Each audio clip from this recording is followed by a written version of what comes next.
Hello दोस्तों। और आप सब कैसे हैं। आज फिर एक क्वेश्चन लेकर आए हैं और ये क्वेश्चन कल वाले ही जो एक कॉन्सेप्ट समझाया था काउंटिंग सेट बिट वाला उसी से रिलेटेड है। आज हम क्या देखेंगे कि इस वाले क्वेश्चन में ये पूछा गया है कि एक हमको n दिया हुआ है, एक इंटीजर नंबर दिया हुआ है और हमको ये बताना है कि 0 से लेकर के इस n नंबर तक जो भी इंटीजर्स हैं उस हर इंटीजर के अंदर कितनी सेट बिट्स हैं। समझ गए। जैसे कि n इक्वल टू 7 दिया हुआ था तो 0 से n तक 0 1 2 3 4 5 6 7 इस हर कि हर इंटीजर के अंदर कितने कितने सेट बिट्स हैं कि 0 में कितने, 1 में कितने, 2 में कितने, 3 में कितने हैं। तो इस तरीके से एक एरे बनाना है हमको। इसका साइज़ कितना हो गया n+1, मतलब कि 8 का ये वाला साइज हो गया हमारा और ये हमको रिटर्न करना है। ठीक है। और इस एरे के अंदर क्या होगा, इस एरे की हर इंडेक्स ये बताएगी कि इस वाले पर्टिकुलर इंटीजर के अंदर इतने सेट बिट्स हैं। ठीक है। और हमको क्या दिया हुआ है, n दिया हुआ है, मतलब कि n इक्वल टू 7 और ये हमको रिटर्न करना है। तो कल हमने ये तो देख लिया था कि एक पर्टिकुलर नंबर के अंदर सेट बिट्स कैसे निकालते हैं और उसकी काउंटिंग कैसे करते हैं। ठीक है, आप मेरा पॉइंट समझ के अब आते हैं इसके ऊपर। तो अब सपोज़ करो कि कोई भी एक नंबर है, उसको बाइनरी में रिप्रेजेंट कर लिया और बाइनरी में रिप्रेजेंट करने के बाद में जैसे कि मानो 0 से लेते हैं 7 तक। ठीक है, पहले इसी एग्जांपल को समझते हैं। ठीक है, उसके बाद आगे बढ़ते हैं। 0 1 2 3 4 5 6 7। 0 को रिप्रेजेंट किया 0 में और 1 को रिप्रेजेंट किया 1 से यहाँ पर और 2 को रिप्रेजेंट किया 1 0 1 1 और 4 को रिप्रेजेंट किया 1 0 0 1 0 1 और 6 को रिप्रेजेंट किया 1 1 0 और 7 को रिप्रेजेंट किया फिर मैंने 1 2 4 या 1 1 1। तो यहाँ तो था 2 की पावर 0 2 की पावर 1 2 की पावर 2 मीन्स 4 2 और ये हो गया 1। ठीक है, आप समझ गए।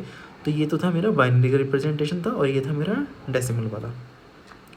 अब यहाँ पर आ जाते हैं काउंट ऑफ सेट बिट। ठीक है, तो यहाँ पर कितना काउंट था 0, यहाँ कितना है 1, क्योंकि सेट बिट होता है ये वाला 1 वाला नंबर। ठीक है, ये हमने कल देखा था। तो इसके अंदर फिर से 1 है, इसमें कितने हैं 2 है, इसमें कितना है 1 है, इसमें कितना है 2, इसमें 2, इसमें 3। तो हमको क्या रिटर्न करना है, हमको ये जो हमने एक एरे बनाया था इसके अंदर ये वाली वैल्यू पुट करनी है कि किसके अंदर कितना है। 0 में 0 है, 1 में 1 है, 2 में 1 है, उसके बाद 3 में 2 है, फिर 1 है, 2 2 3। तो ये वाला एरे हमारा आउटपुट हो जाएगा। ठीक है, समझ गए।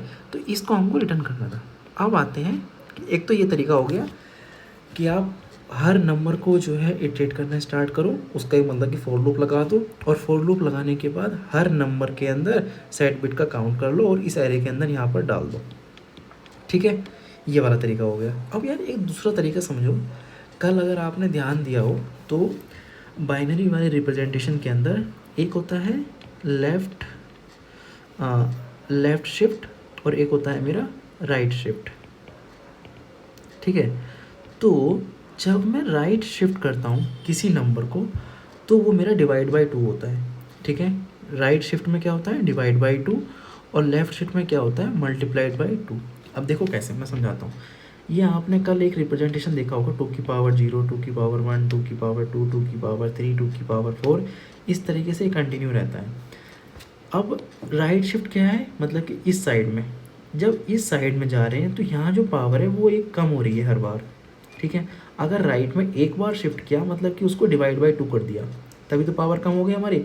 यहाँ से यहाँ गई मतलब कि डिवाइड कर दिया, ये तो हो गया राइट शिफ्ट। लेफ़्ट शिफ्ट में क्या हो रहा है, हमेशा 2 के साथ मल्टीप्लाई हो रही है। आप समझ गए, हमेशा 2 के साथ में मेरी मल्टीप्लाई हो रही है।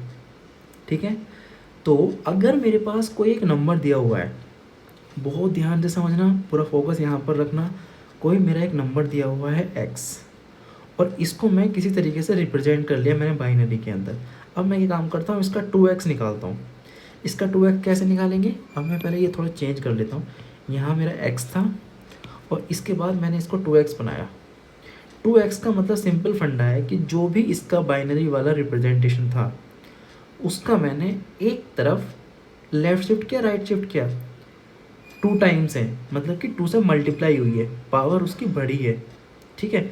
तो मतलब कि मैंने उसको लेफ़्ट में शिफ्ट किया है, ठीक है। और जब आप लेफ़्ट में शिफ्ट करते हो तो मतलब कि ये जो राइट मोस्ट वाली पोजीशन थी, यहाँ पर एक जीरो आपका बढ़ जाता है, समझ गए। अगर आप लेफ़्ट शिफ्ट कर रहे हो तो यहाँ का मतलब है कि यहाँ पर 2x को जब रिप्रेजेंट करोगे तो जैसे ही x को रिप्रेजेंट कर रहे हो बस उसके अंदर एक जीरो और लगा दो, ये आपका 2x हो जाएगा, ठीक है। जैसे मैं आपको एग्जांपल दिखाता हूँ, यहाँ पे हमने एग्जांपल लिया 2 का, ये वाला 2 लो, 2 का 2 टाइम्स करोगे कितना आएगा, 4 आएगा। 2 को रिप्रेजेंट कर रहे हैं 1 0 से और 4 को रिप्रेजेंट कर रहे हैं 1 0 0 से, समझ गए। अभी दूसरा एग्जांपल लेते हैं 3 का और 6 का, मतलब कि 1 1 और 6 के बाद उसको जैसे ही मैंने लेफ़्ट साइड में मूव किया तो मेरा जो सबसे राइट मोस्ट साइड की पोजीशन थी बिट की, वहाँ पर एक जीरो आ जाएगा, समझ गए। तो ये लेफ़्ट मूव हो गया। और ये चीज़ हम यहाँ भी देख पा रहे हैं 2 की पावर 3, 2 की पावर 4। अगर कोई एक नंबर है जो इस वाली बाइनरी फॉर्म में लिखा है और उसका मुझे 2 टाइम्स निकालना है, तो मुझे कुछ नहीं करना है, एक्स वाले रिप्रेजेंटेशन के साथ ही सबसे लास्ट वाले नंबर पर एक जीरो डाल दो, समझ गए। अब क्या होगा, अगर मैंने यहाँ पे एक जीरो डाल दिया, अब आता है, ये तो हो गया 2x।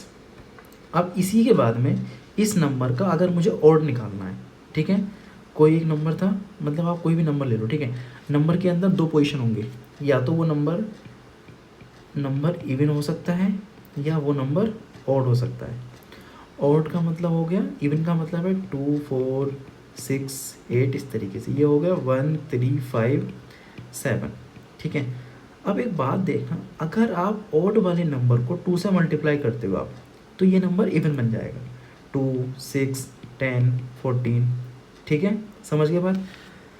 अब ये जो नंबर था, ये जो मेरा x था, x का मैंने 2x करा और यहाँ से मैंने इसको मूव कर दिया, ठीक है। अब इस वाले नंबर को मैं 2x + 1, मुझे नहीं पता कि 2x वाला नंबर मेरा इवन बना था या ऑड बना था, बट मैं ये मान के चल रहा हूँ कि 2x को जब मैंने रिप्रेजेंट किया था, तो जैसे कि यहाँ पर हाँ सुनो यार, मैं तुम्हें 5 के साथ एग्जांपल लेके दिखाता हूँ, ठीक है। तो यहाँ 3 था, यहाँ से 6 हुआ, तो अब 5 का लेंगे, चलो ठीक है 10 का ले लेते हैं एक एग्जांपल। यहाँ 10 ले लिया, 10 को रिप्रेजेंट कैसे करेंगे भाई, 1 2 4 एंड 8 यहाँ आएगा, तो 1 0 1 0, ठीक है।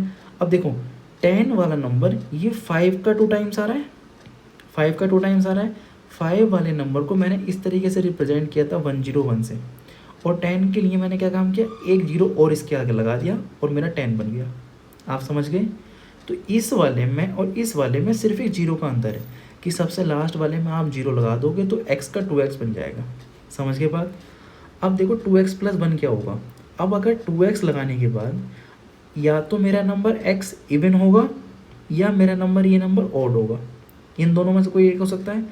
अगर मैं इवन को 2 से मल्टीप्लाई करता हूँ, जैसे सपोज करो कि 2 था 4 था 6 था 8 था, इनको मैंने 2 से मल्टीप्लाई करा, कितना आएगा 4 8 12 16, ठीक है। ये नंबर भी अभी तक इवन है, ठीक है। बट दूसरे साइड में अभी हमने देखा 1 3 5 7 का, इसको 2 से मल्टीप्लाई किया, ये क्या बन गया 2 6 10 14, मतलब कि ये भी इवन बन गया। इसका मतलब चाहे वो इवन हो या ओड हो, अगर मैं उसको 2 से मल्टीप्लाई कर रहा हूँ तो वो नंबर मेरा इवन बन रहा है, समझ गए। अब अगर इवन नंबर के अंदर मैं +1 कर देता हूँ तो ये नंबर मेरा ऑड बन जाएगा, परफेक्ट बात है। मुझे नहीं पता कि x मेरा जो रिप्रेजेंट था वो इवन था या ऑड था, बट मैंने उसको 2 से मल्टीप्लाई किया तो वो नंबर मेरा इवन बन गया, ठीक है। इवन बनने का मतलब है कि उसका जो x का रिप्रेजेंटेशन था उसको मैंने लेफ्ट में मूव किया और लास्ट में जीरो लग गया, समझ में आ गई ये वाली बात। अब जब मैं इस 2x के अंदर +1 करूँगा तो इसका मतलब है कि ये जो भी रिप्रेजेंटेशन था इसकी सबसे लास्ट वाली बिट को मैं 1 कर दूंगा, समझ गए। अगर मुझे कोई भी 14 जैसे मैंने रिप्रेजेंट किया, ठीक है, नहीं 14 चलो यहाँ पे नहीं है, हम कोई भी एक 2x का मतलब है कि इवन नंबर है, ठीक है, हम यहाँ से इवन नंबर उठाते हैं। जैसे मानो 6 का उठाया मैंने, 6 को मैंने रिप्रेजेंट किया 1 1 0 में, अब 7 को रिप्रेजेंट करना है, तो इसका मतलब 6 वाले के नंबर में मुझे 1 जोड़ना है, और 1 कहाँ से मिलता है, सबसे स्टार्टिंग वाली पोजीशन से, 2 की पावर 0 से। तो मैं क्या काम करूँगा 1 1 1 कर दूंगा यहाँ पर, ठीक है। और ये बात ध्यान रखना 2x + 1 है, ये मत कहना कि इसमें तो कोई सा ही मैंने इवन नंबर उठा लिया मैं उसको आगे +1 कर रहा हूँ। 2x मुझको पता है, उसके आगे मैं 1 जोड़ रहा हूँ, समझ गए। इन तीनों नंबर में कनेक्शन है, बहुत ध्यान से समझना, कभी भी कोई ऐसा रैंडम नंबर मत लेना। ये एक x था, यहाँ से मैंने 2x बनाया, उस x वाले को मैंने लेफ्ट में मूव किया तो लास्ट में 0 आ गया, ठीक है। अब मैं उस 2x से 2x + 1 कर रहा हूँ, समझ रहे हो। तो मुझे ये पता है कि सबसे लास्ट वाली बिट थी 2x के अंदर 0 थी, इसकी वजह से ये मेरा 1 हो जाएगा। तो इन तीनों नंबर में कनेक्शन है, ठीक है। आई होप सो कि आपको ये बात समझ में आ गई होगी। अब लेते हैं इसका रियल टाइम का एग्जाम्पल। जैसे सपोज करो x को हम ले लेते हैं यहाँ पर 5, ठीक है। तो देखो यहाँ ये क्या था, यहाँ ये आया मेरा 5 को मैंने रिप्रेजेंट किया 1 2 4 8 16 1 0 1, ठीक है। ये सपोज करो ये मेरा x था, यहाँ से मेरा 2x क्या बनेगा 10 को कैसे रिप्रेजेंट करेंगे, सिंपल मुझे ये फंडा रखना है कि इसको यहाँ से उठा के यहाँ पर 1 डाल देना है, 0 डाल देना सबसे लास्ट में, ठीक है। ये मेरा हो गया 10। अब 2x + 1 मतलब कि 11, इसमें क्या हो गया 1 0 1 1, मतलब कि ये वाला 1 भी इसके अंदर ऐड हो गया, ठीक है। तो ये आ गया समझ में, इन तीनों नंबर में कनेक्शन समझ में आ गया। अब एक बात देखना, अगर कोई मेरा नंबर मुझको पता है और उसको मैं अगर 2 टाइम्स से मल्टीप्लाई कर दूँ तो सिर्फ एक 0 बढ़ रहा है, मतलब कि जो मेरी नंबर ऑफ सेट बिट्स थी वो चेंज नहीं हो रही है, वो दोनों की दोनों सेम है, समझ गए। जो मेरी सेट बिट x वाले में थी उसका 2x करने के बाद भी मेरा वही है, ठीक है। लेकिन 2x + 1 में जब वो नंबर ओड हो रहा है तो मुझे उसमें एक वाली बिट इसमें ऐड करनी पड़ रही है, यहाँ पर मेरी बिट चेंज हो रही है, मतलब कि number of set bit in 2x + 1, ये 2x + 1 के अंदर होंगी, समझ गए। जो मेरी 2x के अंदर सेट बिट थी उसके अंदर मैं एक और जोड़ दूंगा तो मुझे 2x + 1 के अंदर कितनी सेट बिट्स होंगी वो मुझको मिल जाएंगी। आप समझ गए मेरी बात। तो अब इसको एक कंक्लूजन करते हैं। नंबर मेरे पास 2 टाइप्स के हो सकते हैं, या तो वो नंबर मेरे पास ऑड होगा या वो नंबर मेरे पास इवन होगा, ठीक है। और अगर वो नंबर मेरे पास इवन है, इसका मतलब सिंपल है कि इस इवन वाले नंबर को डायरेक्ट डिवाइड बाई 2 करो, इसके बाद जो आंसर आएगा, मानो कि y आया, तो y के अंदर जो सेट बिट्स हैं वो मेरे इस वाले नंबर के अंदर होंगी, ठीक है। अब आते हैं ऑड वाले का, कि अगर वो नंबर मेरा ऑड है, इसमें क्या करना है, ऑड को भी 2 से डिवाइड करो, तो जो नंबर मेरा यहाँ से निकल कर आएगा उसके अंदर 1 जोड़ दो, तो ये मेरी नंबर ऑफ सेट बिट्स यहाँ आ जाएंगी। समझ गए मेरी बात। इसको आप यहाँ से लिंक कर पा रहे हो। ये वाला नंबर क्या था, ऑड था, इसको आप डिवाइड करो 2 से, मतलब कि 11/2, 11/2 मुझे क्या देगा 5 देगा, तो जितना 5 वाले में था उसके आगे 1 और जोड़ दो, समझ गए। और ये तो 2x था, मतलब कि इसका हाफ वाले में क्या था 5 था, तो जितना 5 में था उतना ही 10 में होगा। 11 में क्या हो जाएगा 5 का + 1 का, ठीक है। अब देखो हमारे पास n की वैल्यू थी 7।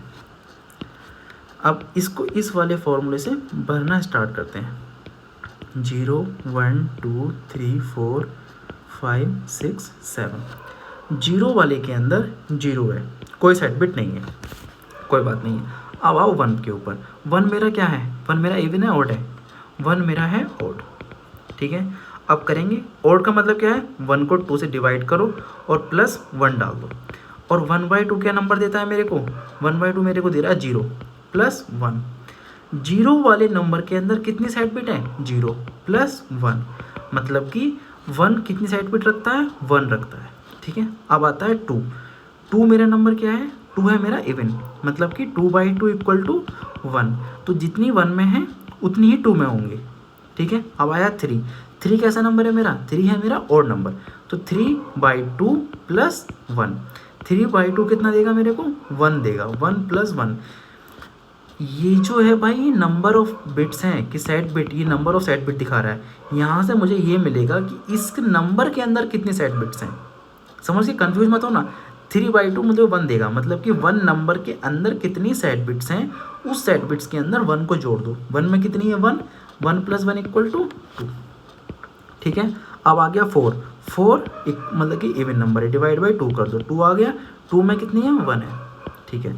अब 5 में आ जाओ, 5/2 ये कैसा नंबर है मेरा ऑड नंबर है, मतलब कि +1 होना है इसके साथ में, तो 2 2 = 4 + 1, 2 में कितनी है 1 + 1 = 2। अब आ जाओ 6 में, 6 का कितना है, मतलब 6/2 करेंगे तो कितना आएगा 3 आएगा, तो 3 में जितनी है उसी में इतनी है, 2 हो गया। 7 में कितनी है, 3 + 1, मतलब कि 2 + 1 = 3। अब इस वाले को इससे मैच कर लो जो हमने यहाँ पर कैलकुलेट किया था, 0 1 1 2 1 2 2 3। समझ गए, समझ गए आप मेरी बात? तो इसको इस तरीके से कैलकुलेट कर सकते हैं। तो जो इसके अंदर इस पूरे क्वेश्चन में समझाने का मेन फंडा था वो मेरा यहाँ से स्टार्ट हो रहा था कि लेफ़्ट शिफ्ट में क्या होता है और राइट शिफ्ट में क्या होता है। लेफ़्ट शिफ्ट में जब मूव करते हो तो वो नंबर 2 टाइम्स हो जाता है। 2 टाइम्स होने के लिए जो उसकी राइट मोस्ट वाली बिट थी वहाँ पर 0 बढ़ जाता है। अब ये मुझे पता चल गया कि 2 टाइम्स होने के बाद यहाँ पर 0 है, तो अगर मुझे इसके अंदर 1 जोड़ना है तो यहाँ पर डायरेक्ट 1 कर दूंगा, उसकी वैल्यू 2x + 1 हो जाएगी। ठीक है, इसका मतलब x वाले के अंदर जितने साइड बिट थे 2x वाले के अंदर भी उतने ही साइड बिट होंगे, बट 2x + 1 के अंदर इस x वाले से एक ज़्यादा साइड बिट होगा। समझ गए? तो अब इसके अंदर या तो नंबर इवन हो सकता है या नंबर ऑड हो सकता है। अगर वो नंबर ऑड है तो इसका मतलब डिवाइड बाई 2 करके +1 डाल दो, और अगर वो नंबर इवन है तो डायरेक्ट डिवाइड बाई 2 करो, तो जो नंबर आ रहा है उसके अंदर जितने साइड बिट्स हैं उतने ही उसके अंदर होंगे। समझ गए? आई होप सो कि आपको ये मेरा क्वेश्चन समझ में आया होगा, समझाने का तरीका, और आई होप सो यार आपको पसंद आया होगा। और अगर आपको अच्छा लगा हो तो वीडियो को लाइक करना, और इससे रिलेटेड कोई भी डाउट हो आपके मन में तो यार आप प्लीज़ बताना, कमेंट करना, मैं ट्राई करूँगा कि मैं उसको सॉल्व कर पाऊँ और अपनी बात को कम्युनिकेट कर पाऊँ आपके साथ। और मैं किस किस चीज़ में इम्प्रूवमेंट कर सकता हूँ मुझे प्लीज़ फीडबैक देना। मैं आपसे रिक्वेस्ट कर रहा हूँ कि यार मुझे प्लीज़ बताना कि मैं इसमें कहाँ इम्प्रूव कर सकता हूँ, कैसे एक्सप्लेन करना चाहिए और क्या बेटर कर सकता हूँ। मैं इस जर्नी में स्टार्ट कर रहा हूँ चलना, बट प्लीज़ गाइड मी यार, आई रिक्वेस्ट यू। और God bless you, thank you. अभी तक आपने मेरी यहाँ तक वीडियो सुनी है, देखा है, मैं आपका दिल से शुक्रिया अदा करता हूँ। Thank you, bye bye, God bless.